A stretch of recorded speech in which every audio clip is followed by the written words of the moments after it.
All right, everyone. I'm excited to introduce you to my next guest, Emmy Award nominated writer, producer, author, worked with George Carlin, collaborated with Robert Townsend, head writer on The Tonight Show with Johnny Carson, over 400 animated episodes to his credit, 80 pilots sold, over 20 picked up the series. That's an amazing stat. Welcome to the show, the incredible Andrew Nicholls. Hello. Hey Jeff, thanks very much for drag for dragging me on here. Well, thanks for letting me drag you on here. I appreciate it. Quite a career. One thing as I was just digging around, that I loved on your website was the letter from Rodney Dangerfield. Basically, Uh, I took your joke. Here's a check for $50. yeah, we had Darryl and I, so Darryl Vickers, my very long time partner, we started writing together when we were 12, first music and then jokes. And we were still in Canada, and Darryl said, I think Rodney Dangerfield owns a nightclub in New York. So we went to the library and got the address and mailed him some jokes. And he never wrote back. A couple of years later, we're in a friend's apartment in LA. We've made the move. And he said, "Hey, you want to hear the new Rodney Dangerfield album?" So we put it on, and there's our jokes. So we wrote to him, and we had noticed. I went back and looked at the letter from his manager, actually, which eventually arrived saying Mr. Dangerfield writes all his own jokes, which we knew wasn't the case. There were little pen marks besides, a dozen of the gags. The one we heard first on the album, we said, "That's it." So we billed them, and yeah, they paid up. I think that may be one of the very few people whom we had to notify after the fact that they'd used something. We sent stuff to Joan Rivers around the same time, I guess, and she just sent a long contract and a check. Most comedians we started with, we just pay cash, backstage at a club. "Hey, I hear you have 6 sisters. We got some sister jokes, $10 each." Well, that was our start in Canada. I mean, besides having to press Rodney for the jokes, it must have been pretty cool though to hear your jokes on his album. I've got it because the joke is a rather an obscene joke, right? Right. So I've got the joke and the letter and the cover of his album all framed together, but I did cash the check. I know some people hang on to those checks. Photocopy, then cash. Well, you had to cash it to make the contract I binding think the according to contract the good letter. also because we probably needed the $50 at the time. Yeah, we came down here with very little. We were working for Alan Thicke. We had written gags for him in Canada. He hosted a lot of the beauty pageants and current events, and he had a TV show up there. Yeah, we took a shot when he said he had a show down here. We took a shot and came down on the bus. 78 hours, sleepless on a Greyhound from Toronto to Los Angeles. And we quit that show pretty early. It was pretty chaotic. It was Thick of the Night, 1983, nightly 90 minutes, and it was pandemonium. And we left after a couple months, and so yeah, the $50 did help. It was around that time, I guess, we started running for George Carlin and for Mickey Rooney, both of whom helped pay the money to keep us here. I want to hear all about that. I'm curious about, like you mentioned, Darryl Vickers, and you guys are still writing together, right? You're still. The last thing we did was last spring. I had a play that was being put on at a theater in Maryland by a director whom I'd worked with before in Maryland. So, but it was only a 40-minute play. She said, I need about an hour and a half to make an evening out of these. Do you have another 40-minute play?" What I had was another 40-minute sitcom pilot, which hadn't sold, but was on very few sets and seemed funny and had a resolution and emotion and all that. So Darryl and I got together last summer and put that together. Then they staged it in the Embassy Theater in Cumberland, Maryland. So that was the last thing we actually worked on together. Yeah. That was still recent. I mean, when I talk to people who have Yeah. writing partners, usually there's a point where it had ended and then they had each done solo careers. But I mean, I know you did a lot of stuff on your own, but it seemed like you guys have worked together consistently Yeah. for a very long Almost. time. Yeah, 55 years. It is insane, and but not as much in the last 5 or 6 years. I mean, the last network TV we wrote, we have episodes of Barbie's Dreamhouse Adventure, which is on Netflix now, a kid show. And we had a pilot in 2020 at Nickelodeon, which was beloved by an entire staff whom they fired. The succeeding staff of Nickelodeon wasn't keen on pressing forward with the work of their predecessors, so out we went. But we started everything we wrote from the age of, well, we were 12. We're 12 on was together. Music at first. We were in a band, got stuff on the radio. In fact, I just got royalties this morning from a song that we had in 1979 that's still playing somewhere. I got $3. What's the name of that song? It's on YouTube. It's called Me Dad by Nabi Clegg. We were Nabi Clegg and the Civilians. A search for Nabi Clegg, you got to go on YouTube because otherwise we used the name again. We wrote a character for Roger Daltrey. We had worked with Roger on later on trying to pitch a 1-hour show with him. He was living here for a while, but he was keen to read a guest appearance with Sherilyn Fenn and Lynn Redgrave on Rude Awakening on Showtime, playing an alcoholic, drug-abusing British rock star. I said, yeah, I think I can do this. We gave him the name of our old band because, it was not a huge band. And now people searching for us find Roger Daltrey on a Showtime series. Be careful how you throw your name around. Okay, so you started writing music. So did you have originally just a passion to be a rock star? Yeah, definitely. Big Beatles fans, both born in England. And we're both talking like he had a northern accent, and I did more like a Cockney accent when we met at 12. So that made us stand out in a little Canadian classroom. And he invited me to, he'd heard I wrote songs. And in 1969, at his Christmas party at his house, he said, could you come and just sit on an amp and sit in the corner and play some songs? That evening, I played Beatles songs. I guess they had just broken up, right? 69. So, Norwegian Wood. And the next morning he called me and said, I'd kind of like to write some songs too. Do you want to do some stuff together? So that was when we started. I came into some money. I won a journalism scholarship a few years later. So I quit journalism and bought a little studio and recorded some of the songs that we had been writing together for 10 years or so. Sent them off to radio stations, and one station just started playing them, and some stuff caught on, and we got a record deal. And so for about 3 years, we were still writing jokes, but on the other hand, there were people, begging us to play clubs in southern Ontario where this one song in particular was getting a lot of play. But there was no money in that, as my son is learning now as a musician. Eventually, we were writing for radio and sitcoms in Canada and a lot of stuff for personal appearances for people and industrial shows and like limericks. We did limericks for a pharmaceutical company brochure and just anything, $5, $6, did a radio show. It was $4 a joke. We wrote 6,800 jokes. It was weekend update type stuff, in 6 months. And then comedy won out. It certainly, there was certainly more money in it than there was in playing clubs in Toronto. Wait, during this time, you were also how did you you're writing songs and jokes? Where did the joke part come in?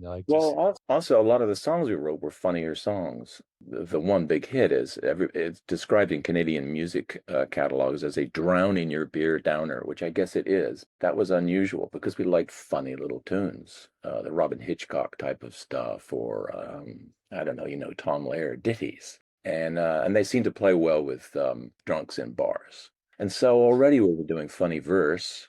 And then we got a sitcom. We kept dropping off our resume at the CBC network in Canada. And one day we just wrote at the top of it, Punch Up, a specialty. Well, we'd never done Punch Up. They called before we got home. And we got attached to a sitcom called Flappers that was set in a 1927 flapper juke joint in Montreal, and worked on that for a year. So that made, for the first time ever, we met other writers. It wasn't just us and people through the phone book or maybe on the phone. It just slowly veered in that direction. We saw an ad in the paper, in the Toronto paper one day that said comedy writers wanted. When do you ever see that? I don't think I've seen it since. And sent some stuff off to a guy who was starting a daily syndicated radio show sponsored by a beer company. So slowly we were being lured away from music towards the big $4 a joke lure of stardom. And then after a while, it just came to the attention of people. Alan Thicke's mom read an article about us in the Toronto Star in 1979 or 80, I guess. Sent it to Alan down in Malibu, and he started hiring us to write personal appearance material. So he would say, I talk about this and I talk about that. So we gave him that stuff. Around the same time that we were doing a lot of cartoons as well for syndicated cartoonists in the paper. We would go into pizza joints and see our gags taped to the cash register, a joke about getting pizza delivered or it's showing up late or whatever. $20, $50, $80. We had really cheap apartments and ate a lot of frozen peas. And then when the opportunity came to, would you guys like to come down here? It's not a lot of money. And so we I guess, we left our instruments behind and just came down and started writing jokes. And then within 3 years, we were on the Tonight Show. It's quite a trajectory. Do you remember the first joke you ever wrote? I mean, I know it would have been a while Oh, ago. no, I can't Right. remember. I mean, there are certain employees, there's certain employers. There was a cartoon called Frank and Ernest. It might even still be running. At one time, it was the fourth highest syndicated cartoon in the world after Peanuts and like Garfield. So when we started writing for him, the first joke we sold him was two bums sitting at a restaurant table. And one of them says, "Waiter, the check, please," and a 15-minute head start. And that was his style, is to take these two little hobo-ish, presumptuous guys, put them in a different situation every week. They'd be floating outside a space capsule, or they'd be examining records in a record store, or pedaling bikes. And so we just wrote jokes specific to a lot of different situations, which came in handy later on for sitcom work. And they paid pretty well. Cartoonists usually pay 25% of whatever they make on a page. So if we sold a Sunday page, I mean, back in the 70s, to get $400 for one joke, for one 4-panel joke for a color page was pretty cool. And it was in American dollars too. We have the best dollars. No, I was kidding. Yeah, well, there was a brief moment in my childhood in Toronto where the Canadian dollar is worth $1.05 US. Yes, bygone glory. That's gone. Let me dive into something you briefly mentioned a minute ago, which was industrial shows. So are you familiar with the documentary Bathtubs Over Broadway? Yeah. So I had Steve Young on the podcast, and we just talked industrial show. I had never heard of them before. Fascinating. Miss Maisel, that show, they kind of did an industrial thing. Yeah. I've never found one of these records. I go to record stores a lot, but I haven't found one in a while. But which was this a lucrative part? I know it's one of those things where there's really little record of it except the records. I don't even know how many of ours were recorded. They certainly were put on record, but some of them would have been filmed. We hooked up with a guy, an expat from South Africa, the guy who would put that ad in the paper. Comedy writers wanted. He wanted us to form a comedy-only agency in Toronto. That's what he did. And after that radio show that I mentioned, he started just fishing around companies in Toronto and to surround the whole Golden Horseshoe area of Ontario, saying, do you put on a Christmas show? Do you ever do a roast of your boss? We can provide. And so he got impersonators and filmmakers, musicians. We wrote songs sometimes for stuff. And so we did, CIL Paint and Cadbury's and IBM and Eaton's Canada and Sears. And you would go into the boardroom and interview the VP and, the top execs, and they'd give you the lowdown on the company and take detailed notes and then go back and write some songs if that's what it took. Very often they just wanted a series of roasts. So we would do roast material with, someone dressed as Columbo, someone dressed as, I don't know, Jimmy Stewart, whatever the impersonator could do. Sometimes they would pay, only $200 or $300 if it was small company, but we would get $1,000 for some of the bigger places. And yeah, that was great. Imaginary, money in the 70s. That was terrific. I mean, I went to college. Took journalism, and it was only $480 a semester. Of course, that is Canada. And that is then. But the industrial money did go a long way. And it was also really cool doing something weird every time you went to work. It was not what you did yesterday. It was always going to be interviewing, oh, well, he's a little, he's claustrophobic, so don't mention anything about, okay, and you're writing down all these people's peculiarities, and don't make a joke about his wives. Wives? Well, he's had 6 wives, but don't mention that. And so writing around limitations, writing for other people. We hadn't written for anyone really well known yet, so we were meeting people, and they were saying, I actually only have one toe on my left foot. Maybe you could do some jokes about that. I was like, are you kidding? Absolutely. That means you can only hang 6 on a surfboard. That's that stuff like that. And we were sending jokes off to people like Mickey Rooney, some of the old-time Hollywood people. We had admired their old work and knew they were still perhaps working. Mickey was on Broadway and Sugar Babies. He didn't get any of our mail, but he did eventually. We connected with him anyway. His writer died. And a friend of ours was standing at the water cooler in her agency one day, and Mickey came in saying, our writer died. What am I going to do now? Because he'd like to keep the show fresh. And she said, I know some guys. And then she phoned us in our crummy little Van Nuys apartment. It said, Mickey Rooney's going to call you in 5 minutes. And we worked for him for, I don't know, about 12 years, I guess. And the industrial stuff, taking something that just hit you that second, was good prep for monologue too, for nightly monologue for a variety show, and writing for cartoons where, all we want is a cartoon about a giraffe, or And I'm sure a lot of people now are entering the New Yorker cartoon contest and doing that exact thing, turn to the last page and go, what can I come up with? And that's what we were doing basically. Yeah, and then slowly levering it upward into a career. Couple follow-up questions. Once you found out he had 6 wives, how hard was it to not have every joke pop in your head about him having 6 wives? Well, we would try and hide things. So we would make a reference to, like, oh, Rick Wakeman, Six Wives of Henry VIII, though he's a very Henry VIII-like character, and that he loves to eat chicken or stuff like that, stuff that would amuse the VPs. We did get in a lot of trouble at one company where someone had said, oh, he's always hitting all the women in the elevator. He just can't keep his hands off them, and it's terrible. But also, man, you should see the guy drink. So we handed in the material, and a week later we get a thing back saying, you're saying he's a philandering alcoholic. Well, that's the information you gave us. Generally, we're aware that, these people, corporations, they would say, well, we were not very pleased with this. We're withholding 50% of the money. And there was nothing we could do. We joined the Canadian Writers Guild, the Writers Guild of Canada in 79, 78, I guess. So that was mostly radio work. And then as now, they're not as militant about protecting, people on the fringes of the industry as the WGA is. And the WGA doesn't even cover most daytime animation, for example. I always found that corporate people think comedy is such a great idea till they're in the back of the room hearing somebody do it in front of their boss. They start to hear it differently all of a sudden, right? Well, they would also sometimes ask to perform it themselves.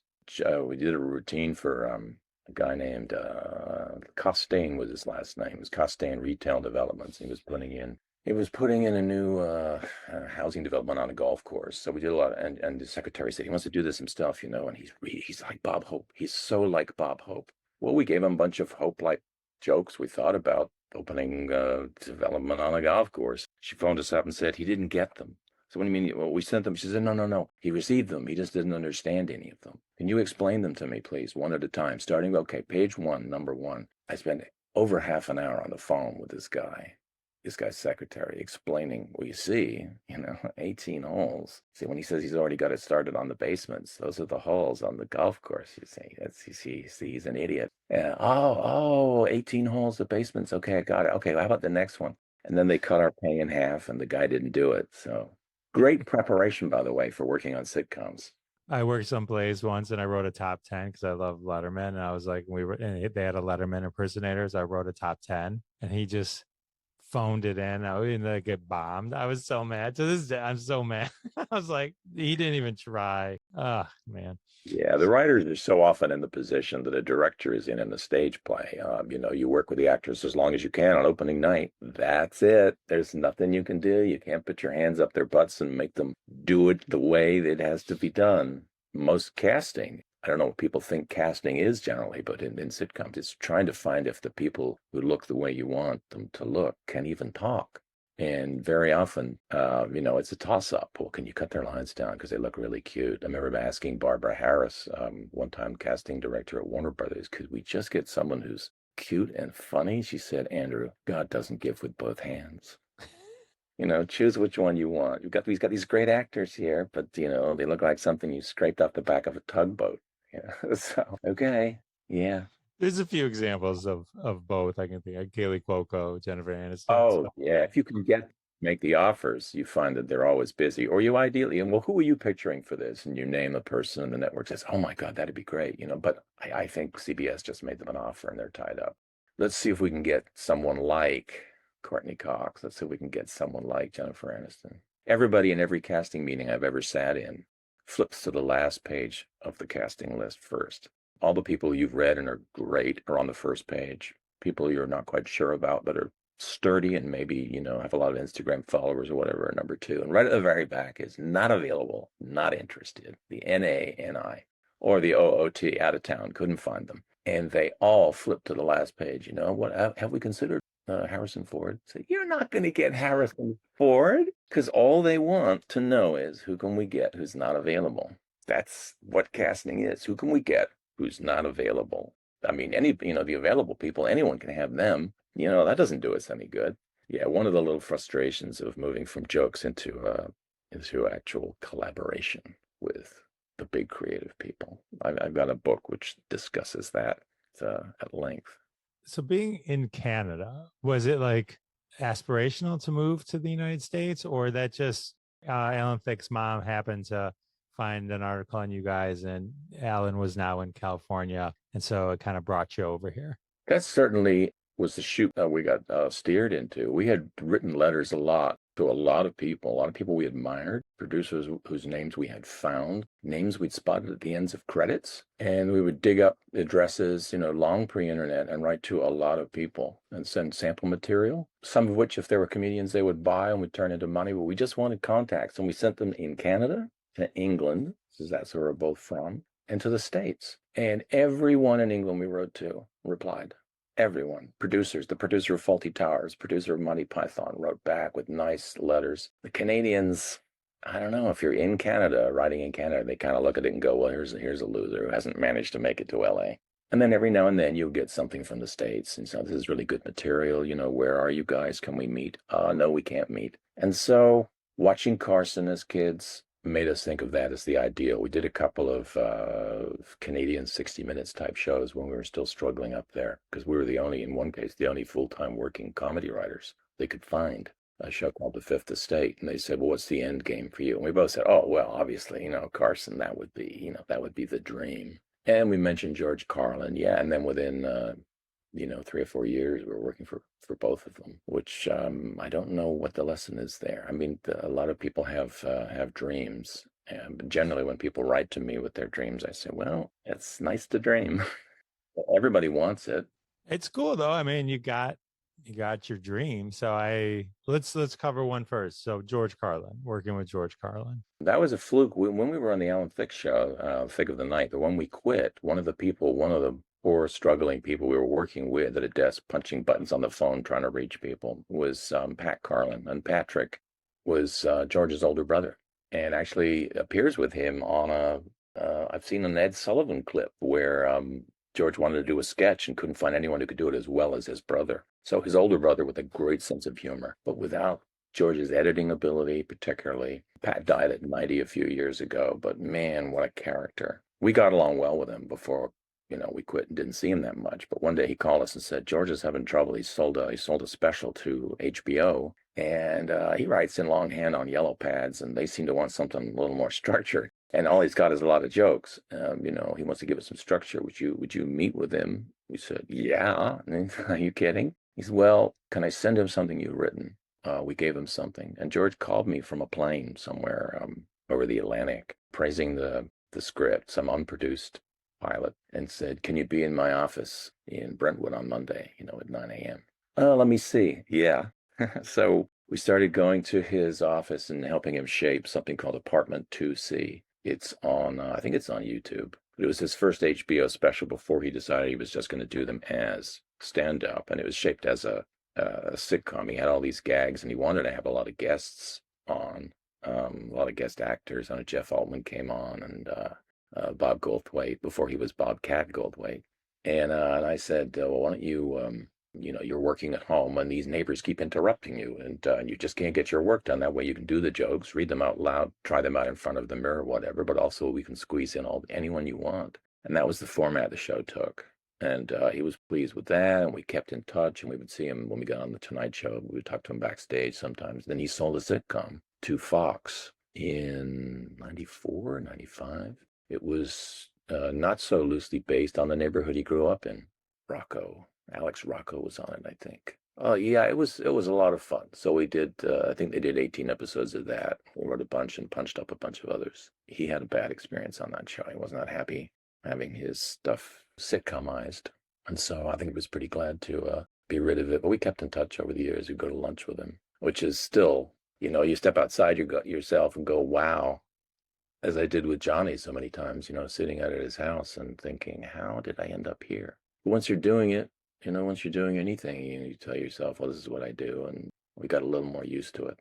So what goes through your head when you're just sitting there and the phone rings? Because I'm assuming Carlin was big at this time too, right? And so George Carlin on the phone. Hey, Andrew. That wasn't you. Well, hey, Andrew, First of all, he said, thanks a lot for, helping Pat out, his brother, he'd gotten a short contract to work with Alan, hadn't been very happy with how things had worked out. Alan cut his pay and some other stuff went on. So first of all, thanks a lot for hanging out with Pat and helping him. He didn't say, "Are you familiar with my material?" or anything like that, because I think we had sent him something that demonstrated, it had a character like him in it. I mean, him, Mickey Rooney calling that time, Johnny, when he would call me at home sometimes after a bit had gone well. Yeah, it's an out-of-body experience. I mean, a few years earlier, I had been listening to his stuff with headphones on, under the blankets at night, so my parents couldn't see the record, and there we were giving them gags. Yeah, I don't know. It's always it never stopped being slightly alarming. Just like the whole Tonight Show experience, it was very exciting. As we had said early on, it's what we wanted, it's what we were building towards. We were there for 6 years, but every now and then you just walk in and go, "Oh my God, that's Johnny Carson," or else you'd see the guests backstage, and "Oh my God, that's so and so." I'd have every album that he ever recorded. I paid a fortune to go to his concerts. Now I could just walk over and chat with him. Or look, here comes Sammy Davis Jr. Hi, Sammy. I don't belong here. And people, I think everybody has a little bit of that feeling that showbiz is kind of on the other side of this big kind of scrim, this bubble, and you can't get there. Dick Cavett said that when he first started hanging out with Groucho Marx, he said, "I just could not get it through my head that there could be such a thing as a room which contained me and Groucho Marx. It didn't seem he belonged on the screen. These people are mythical. They don't have anything to do with you. They don't butter their own toast. They don't shop for eggs or scrub the toilet. It's like the assumption that the kind of the Hollywood myth machine is generated is that once you quote make it, more so for actors, but I think maybe also for writers, sometimes if you're on a big show, that you kind of like blip into another world where nothing touches you. I'm generally critical of, and I write sometimes about that assumption. It does make it harder for creative people too to see themselves in those positions. But that's what I was experiencing, I guess, with all, with Rooney or Carlin or whomever else we worked with. I was a fan of Gary Shandling's too, and then he took over the guest hosting in 86 or 87, I guess, on The Tonight Show. So we spent a lot of time with him. Yeah, it's very hard to shake that feeling that, I don't belong here. And I would see it in Johnny if he had Fred Astaire on. It's like, this is Fred Astaire, for God's sake. Or Jimmy Stewart. And Jimmy, "Hi, Johnny." He's like, he knows my name. Because, he was a kid from Nebraska. He was a kid from nowhere as well who'd made it here just by kicking and punching. It's incredible. I can only imagine. Yeah, I understand. I can kind of picture that feeling. I've had, like, for the podcast, all of a sudden my phone rings and it's Robert Klein. And I'm like, Yeah. I'm like, what? I have a picture on my website with me standing between Robert and Dick Cavett because we were all invited to Nebraska to talk about Johnny at a big theater thing that went on for a week. And yeah, that was odd. I mean, what do you say to someone who has influenced you that much? And Cavett, I'd read, we actually ended up meeting late one night at a place that was closing, and they actually closed, and Dick wandered in. And I used to watch his show, I guess maybe when I was 10 or 11, maybe. When I was like in 6th grade, and then he would have, he would have the Beatles on, he would have Paul and John on, then he just had John and Yoko, and he had, Abby Hoffman, all the formative figures and influential political and entertainment figures of the world knew him. And here he comes wandering through, and I said, "Oh, the kitchen's closed." He said, "Well, can I have some of your pizza?" So we sat down with 2 hours with Dick Cavett. It was something he was having trouble reading. Darryl loaned him his reading glasses. He has, as far as I know, still has them. And I started asking him questions about his first 2 books, which I had read each of them like 2 or 3 times, and he was going, "Oh my God, you remember that?" I said, "Are you kidding? I read that book 4 times. He said, "Geez, I didn't read it 4 times. And I know that some people get that a lot. But also I was able to slip in. I know he loves anagramming names. He was the one who pointed out that Spiro Agnew is an anagram for grow a penis. I said, "You know that Richard Cavett is an anagram for brave third act." "Oh my God, so it is." We were able to talk to him as if it was this guy who sat down, this guy who I still couldn't help leaning back in the chair and staring at. Yeah, it never goes away, I don't think. I don't think you ever get over chatting with someone who you want to tell them, but you can't because you want to tell them about, "Oh, you changed my life when this or that," but then you're sitting next to them at a dinner party and you can't say that. That would just make everything really awkward. So you talk about the chicken instead. Exactly. Yeah. Because like I could say I had no problem like when we met like this, me and Robert Klein. But when he calls, exactly what you were describing what goes to my brain, he goes, "I don't know how to talk to Robert Klein." Right. How do I meet you on your level? funny, isn't it? It's such a weird thing. I don't know if that's been very closely examined, the whole phenomenon of how we deal with celebrity. I know there was a book 20 or 30 years ago put out in New York called I Dream of Woody, when some psychoanalyst realized that every shrink she talked to, the patients all had dreams about Woody Allen. So she gathered them, put them in a book, and I guess it was saying something about New York, but also about people's feelings of the wish to connect with someone they wish they could talk to. But people don't go up to them and talk to them.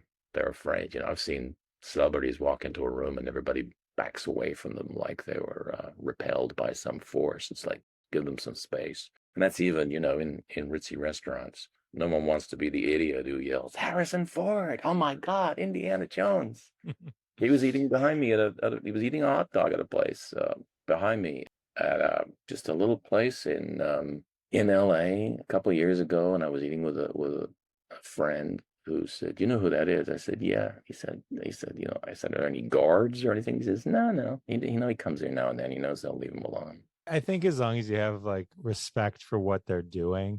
I think I saw, in Detroit, Dave Coulier, he was eating. So I'm not going to bother him while he's eating. You know what I mean? Like, I think if he had gotten up and we were walking out at the same time, maybe that's different, or something like that. I mean, I remember I was in New York. There was this guy, he was with his kid. I'm like, I'm not, and we were the only ones there.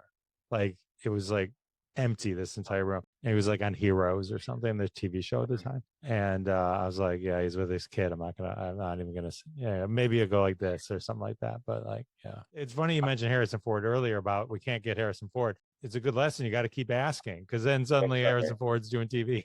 That he finds something he wants to do. Yeah, there were always those people who were offer only. Would be on the contact sheet. In other words, if you want them, if you even want to meet them, they have to be offered the series.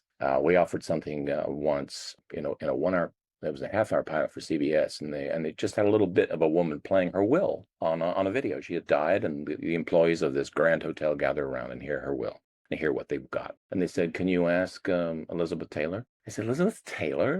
It's 1992." I said, "She's not going to do it." So, well, have you asked her? I'm sensing no. So we asked her, and she said she would do it for $1 million donation to her AIDS charity. They used Veronica Cartwright instead. And as Darryl said, boy, I'd hate to fall that far off a building. But Veronica was brilliant. And maybe Elizabeth would have been brilliant. It would have given it promotional value.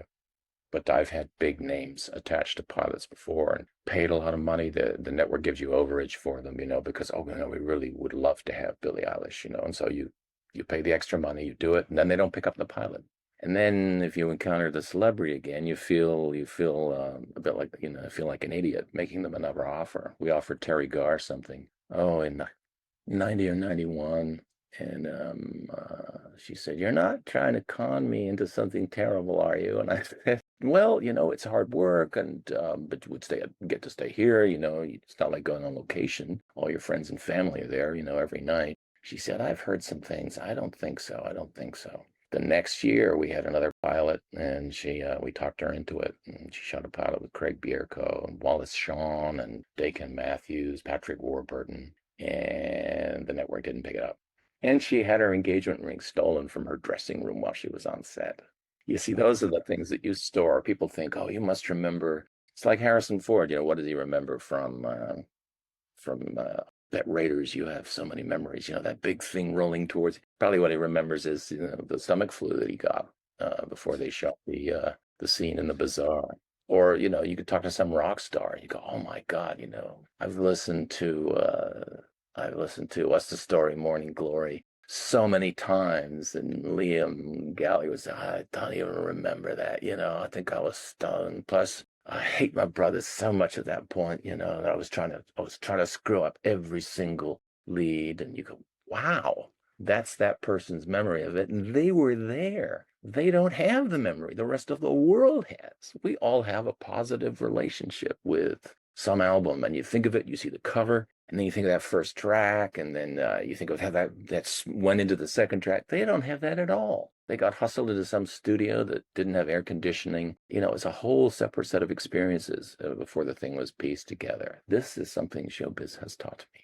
I kind of learned that early on doing the interviews, because sometimes when you're talking, like even the Tonight Show's decades ago, right? I mean, so it's like, it's a while, right? So time goes by. I'll talk to people who did stuff in the 60s, you know what I mean? So it's like, to your point, in my head, it is what I want it to be, right? I want it to be this magical thing that must have been a magical experience. I won't say the specifics because I don't want to call it who it was, but I said, how was it working with this person with this movie? And he goes, Jeff, it was a job. I got paid. And to me, it's like one of the greatest comedies of all time. And I'm thinking it must have been magical. He's like, I got paid. It was a job, and it never, now that's not everybody, but that was the first time I realized, oh, yeah, sometimes people don't remember. Sometimes, I some was, I people was, have memories like you wouldn't believe. And then I some was people are like, I got a chapter in my first book. I did a book called Valuable Lessons about it's an ebook about my worst experiences on about 100 shows. We were sitting in a deli, Jerry's Deli, now gone in Sherman Oaks. Me and Darryl and a famous actor and a famous director, and then another famous actor came by. And I looked at what we were doing, and we were working on a crap show we didn't like, and the director was working on a show he hated, and the actor was working with a co-star who everybody knew was a nightmare. And the big name movie actor who came by to say hi to everybody, his last credit had been something with a ridiculous title. And we all got paid, and we were all toiling on things we disliked because we all owned big houses here, or were getting divorced or something. It's that initial mistake. I had a chapter, and I mentioned that, is called LA Real Estate Entertains the World. If it wasn't for the cost of it, when you get lured into it, instead of staying in your first apartment or whatever, all of a sudden you're on the hook, and you did this thing that you loved, and it was great, and everybody loved you, and so you go out and buy a house, and then the next thing you get offer is, skateboarding beavers, and you go, well, I don't know, no thanks, you pass. And then you get 6 worse offers, then they come back to you with skateboarding beavers again, and you take it. And we were on the set once we did a show for ABC, and we were held up for our run through because our star he'd done a bit in a movie, and it was funny. It was a funny highlight of the movie, and so he got a sitcom. But there he was holding up the run through because he was signing the offer and the mortgage papers for his first big house. I just wanted to go over and say, oh, dude, all we got is 26 episodes guaranteed here. I'm glad you're making the big money, but please consider staying in your apartment a while until season 3 or something. And the show was canceled, and I don't think I ever heard of him again. Ooh, that sounds rough. So, all right. So speaking of dreams coming true. Okay. So talk about getting the Tonight Show. Cause this is like the bookend from like the beginning, right? Of the conversation. So this is you getting your dream job, which not a lot of people get. You literally got it. Yeah. The unattainable, the impossible. What we had always said, we would like to write for him, not imagining we would actually become his head writers. Certainly not. I don't even know if when we were, 18, 19, whatever, interviewed for that Canadian show, we were aware that that kind of show had a head writer or what the head writer would do. We had tried to get an agent here in LA. We had a lot of credits. We've been writing together for 11 or 12 years. We'd done a lot of sitcoms. We had written Don Adams' last sitcom, check it out, which shot in Toronto. And it was impossible. And they would all ask, what do you really want to do? And we would say, well, obviously, Tonight Show would be nice. And they would always say, well, that's just not attainable. I'm sorry, coming out of nowhere. Plus, they would say, it doesn't pay great. It's a high turnover job. It's a burnout job. Do you really want that? And we would always say, of course. So years went by. We had a little bundle of Johnny's stuff, and everybody had sent it back to us. Little managers in the Valley. Well, I don't hear Carson's voice in this, but keep trying, guys. And one day, somebody we knew said, I hear I'm having lunch with the second assistant band leader of The Tonight Show. Want me to hand him your stuff? We said, sure. He did. He handed it to someone else who handed it to Johnny, who loved it and who hired us. So then our manager, this guy who was managing nothing at that point, called one of these agencies to say, hi, remember these 2 guys that wanted to be on The Tonight Show? Well, they're there, can you sign them? And they'll give you your, their 10%. But as soon as they picked up the phone, he said, hi, this is Ted Ziegler. And they said about those guys, the Canadians, because we don't want to hear it. And they gave him a long, stop calling us, stop bugging us about this. We told you what we think, and we don't think the material is going to work. And he said, okay. Because we had a handshake deal with him, pocket client thing. He says, you'll be hearing from our lawyer. What do you mean a lawyer? He says, well, they're on The Tonight Show, so you'll be hearing from us, officially severing the connection. So we saved millions. We saved millions of dollars in commissions by having no agent for the entire run of The Tonight Show for us. Nobody had wanted to send our material in, and when Johnny read it, he hired us. So we started as a junior writers. They would call it that it's a turnstile job. You got 13 weeks. Very, very often that 13 weeks was all you got. It's all Mike Reese and Al Jean got. You've had Al Jean on the show, I think, and he probably talked about it. The head writer would wait till Johnny got upset. A bad show, slow material not handed in on time, inaccuracies, and he would rage to the head writer, Ray Siller, at the time, and Ray would go, it's these new guys, I'm telling you. And Johnny would say, they're fired. And so that's why he didn't last. No one ever met Johnny. No one ever saw him. We saw him on our interview. We didn't see him again for 2 years because the head writer would say, well, don't talk to him and don't put your name on your material, just hand it in with everybody else. And Johnny was upset a lot of the time. It was one of the things we had been told when we got there is that he doesn't feel the material's all that good. And he's, he smokes, then he quits smoking, gets more upset and he gets tense. And, so it's a burnout job. We're very sorry. You're going to work a lot of weekends. And we did in the first few years. But after the second time the head writer tried to fire us, the producer had lunch with Gary Shandling one day and said, yeah, too bad about those new guys, turnstile writers. And Gary said, what do you mean? He said, oh, Nicholls and Vickers, they, I guess they weren't turning out enough material. They're gone, as of Monday. Well, we've been writing for Gary during all of his guest weeks and giving him a lot of material. And Gary said, whatever's wrong with those guys, I don't know what, but I'm using a lot of their stuff and they're giving me more than I can even read. You better talk to them. And so Peter LaSalle phoned us up and said, you've been turning in how much material? Are you managing it? Are you doing it? And I said, yeah, every day. He said, and you're giving it all to Ray and he's seeing it all on time. You're not turning it in late and you're not taking sick days. I said, we've got a lot of material here, Peter. He said, can you photocopy it for me and get it down here right now? So we photocopied, it was 998 pages of gags we had written in the first 12 weeks for Johnny and more for Gary and then, for Leno, Betty White and Chevy Chase and Tony Danza, Patrick Duffy and all the other people who guest host. And then Fred DeCordova calls us and said, I would like to see you in my office. And it was like a Friday. We were ready to, to leave on Monday and try and write a musical with Mickey Rooney. And we went down and he pushed the button and the door closed behind us. There's material on my desk. You wrote all of this? And we said, yes. And he said, now Ray saw it all. Said, with the dates on every submission, the day that he read it, that's the day we give it to him. Now you give it to him personally. Yes, we're in the next office. We hand it to him personally. That is all, gentlemen. And we just went back to our office and Johnny fired everybody else that day. Put us on.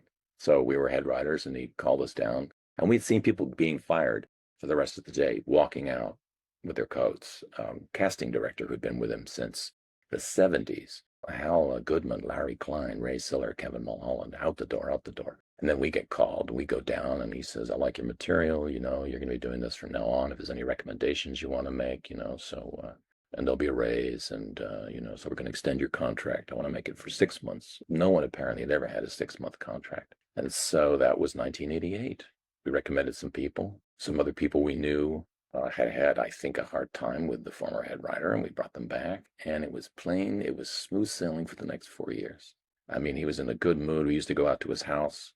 We would fax him stuff. The fax had just come in like 86 or 87. Ray wouldn't use it. I said, we get this stuff to you earlier. You can just cross out what you don't like, get it back to us, and then we'll rewrite it. We'll give you more material, more stuff to choose from. He said, yeah. So we started talking to him every morning. He would call me at 10:15. How's it going? What have you got for me? And we would go out and he'd give us orange juice and we'd sit around in his big palatial tennis pavilion with his drum kit. And, it was like eating at Shutters or something. It was enormous. And we would work out. By then we were working out the following week because all the desperation had gone. He was seeing stuff way in advance because we were giving a lot of extra material. And he seemed very grateful. We talked him into doing some very silly things that we had suggested to Ray.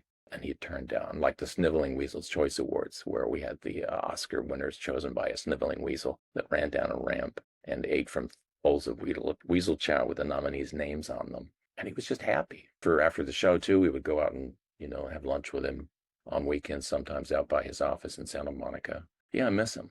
I'm still in awe of him. I'm still scared of him, and I still miss him. There's things I see in the news, and I just wish I could. My first instinct is, he would love to hear about that. It's so great that you had such a close relationship with him. You were there till the end of the show. Were you privy to some of the craziness that was going on behind the scenes that gets depicted in the late night movies and stuff like that with Leno trying to take over? Yes. Yes. Some of it. I've avoided writing about this. I've sometimes been offered opportunities to review books about it by other people. I wasn't being offered those opportunities when Lawrence Leamer wrote his book, King of the Night, because I think maybe the show was still on. Did that come out in 90 or 91? There's always errors. People can't really see into it, or they will take a word or a line and interpret it the way they want to. And the Leno stuff, I could tell you things, but I'm not going to. It's not an omerta so much as just I respect him and the family and the show and what was done.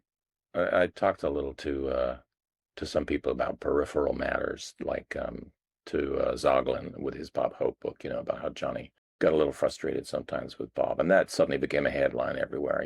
Johnny's most hated guest. I probably don't think I'll ever. I do have many, many pages of memoir type material, but it's been 33 years now. I don't think I'm going to be digging that up. But for a while there, someone had offered Darryl and me the opportunity to get a free cruise if we would give speeches like every third night to the people on the cruise about what it was like working on the Tonight Show.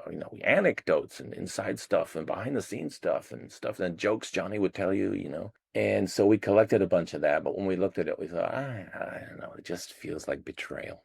He did what he did and he left and he didn't come back. And that was a reason for that.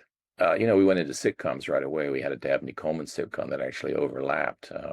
Dabney and Brittany Murphy on Fox had overlapped with us on the show. Drexel's Class, yeah. And so that was a little awkward because we had to tell him one day, leaving his house, oh, by the way, you're probably going to hear about this. I wrote this pilot and this actor liked it. And so Dabney Coleman, he said, oh, yeah, I know Dabney. Yeah.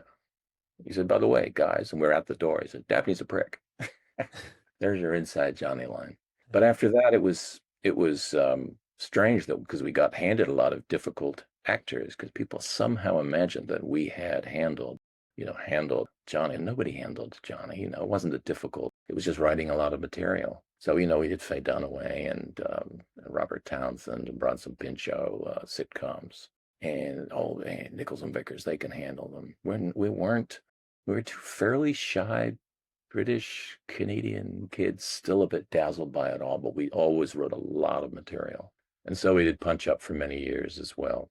We would get drawn into, get them, we would get phone calls when things were just going terribly. Can they come on the set? IMDb now contains a few years of just shows you've never heard of because they were failing. So they called us in. So our credit is on a lot of failing things. They were already in trouble, but we did what we could. And we started to get, we were doing our own pilots, which Johnny enjoyed hearing about. He loved hearing the disaster stories. I mean, we would do Punch Up on something and then book a lunch with him and go in and say, you're not going to believe what they're trying to put on the NBC. He thought that was fascinating. He loved that stuff. If we could get a tape, even better. If we could show him a run through of something ridiculous, the guy with a goose for a shoulder. The what? He just loved how the insanity of the ratings race. We had plenty of stuff to feed him for a while. And then when he got sick, he had a heart attack in 99, I think. I never thought we were chummy with him, like pally with him. We didn't get invited out to his poker parties or anything, but we felt comfortable enough to send him a card with a limerick inside that Darryl had written. It said, when I'd heard that you were sick, I prayed for your well-being. Then I changed my mind and prayed for snow. Now you're dead and I am skiing. And he called us from the hospital. He'd had quadruple bypass, I guess. He said, guys, very funny. No more of this, okay? I don't want to break any stitches. So we were friendly enough to mock him, which maybe is a specific level of familiarity with someone, because there's not many people I've worked with I would do that with. Comic to comic, that's a thing. If you're busting balls, that's we're not comic. But you're comedy. You're funny. Yeah, you're funny. Just writers. The writers, it's a different level. You always feel a little, I don't know, subordinate, hidden very often too. I mean, I've worked for a lot of people who I've seen interviews with them denying that they have writers. It's a little embarrassing to admit that something that people are praising you for didn't initially come from you. You mentioned Joan Rivers. Was she one of the guest hosts, or was that like? No. She that whole blow up had happened with her announcing her Fox show the week we were interviewed, and Fred, in driving us to the to Johnny's little bunker office, the first interview, the first meeting. So we weren't hired, but he liked the stuff. He wants to see you.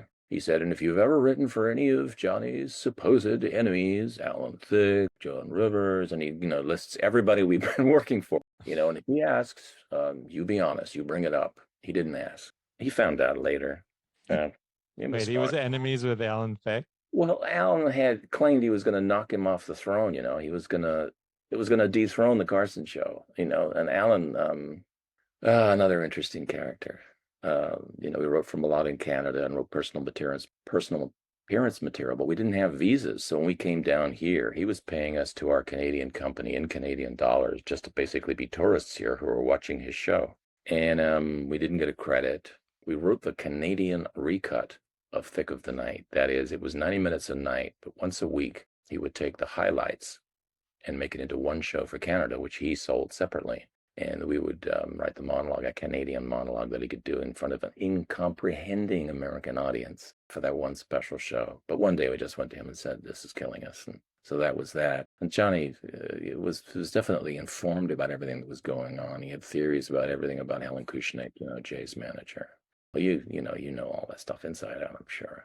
It's funny you say that you made special Canadian material because when I was talking to Dave Thomas, that's how Bob and Doug McKenzie got created, because they needed that extra 2 minutes of Canadian stuff for a CTV or something. I've talked to them about that. And around the same time, we were doing shows where they would say, you have to have a Canadian reference in this animated series because Canada's contributing. And we would say, well, like what? Could we just mention the Penetanguishene goose or the big nickel in Submarine? They said, yep, that's it. You mention Anne Murray, we're good. And so we didn't create a new character. We did an animated show called Ned's Newt, which was on Fox for 3 years. And every episode has got Gordon Lightfoot in it or something. Yeah, Dave has talked.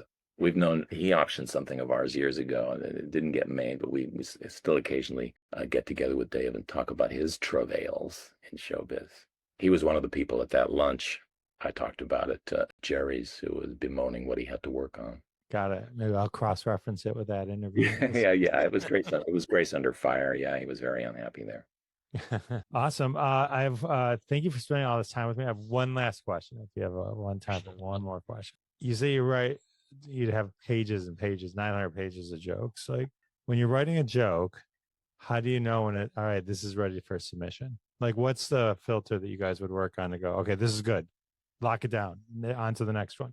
Boy, I don't know if there's any general thing. We were doing it for so long before we actually got to the point where any audience of any size was seeing it. I think sometimes if you write something that's inadequate, it reminds you of your early bad stuff, which you have already been embarrassed by, perhaps in retrospect. And you go, I don't know, that's a bit like that thing we did that time for. And of course, having a partner to work with is terrific. Darryl and I don't laugh at each other's stuff very often unless it's outrageously wrong, in which case we go, as he says, beyond comedy. We start going into meta comedy and the stuff that I've seen Patton Oswalt do a great thing on it. Gil Gottfried used to do it. He would just step outside of what was acceptable comedy and start doing stuff for the room. Not even for the room, for his friends at the back of the room. And slowly, you develop an instinct for what is likely to work. So if Darryl nods and says that'll work, then that was high praise. How do you know when to stop? Boy. Well, I've got a book called Comedy Writer, which tries to tackle this and a lot of other questions. It's a multi-partite thing. There's taste, there's currency, there's knowing your audience, there's knowing your performer. Combination of audience and performer. One's hip, one's not. Oh God, it's Bob Hope, but he's playing the Smiths convention. Oh God, there's nothing. And experience, I guess. I mean, we had some early stuff bomb really badly in those live shows, and also sending off. We submitted 4 things a week on average. I had my little diary book, 4 things a week to someone every week, 52 weeks a year for 8 years before we landed the Tonight Show. And so that's a lot of cumulative rejection to tell you. Well, you send out 35 cartoon gags to someone, to Johnny Hart for the Wizard of Id or BC, and you get it back, and there's 2 he likes. Something in your head takes that and goes, oh yeah, of course. Slowly, something in your head does that, I guess. And I mean, if you work crowds, I think you have that right You have that right down your neck and up your shirt every night. You really know. Although I never forget Woody Allen saying that he had a gag he believed in and he did it and it died every night for a 2-month Vegas engagement until he said like 3 nights before the end, it got a huge laugh. And in his dressing room, he thought, it's the same words.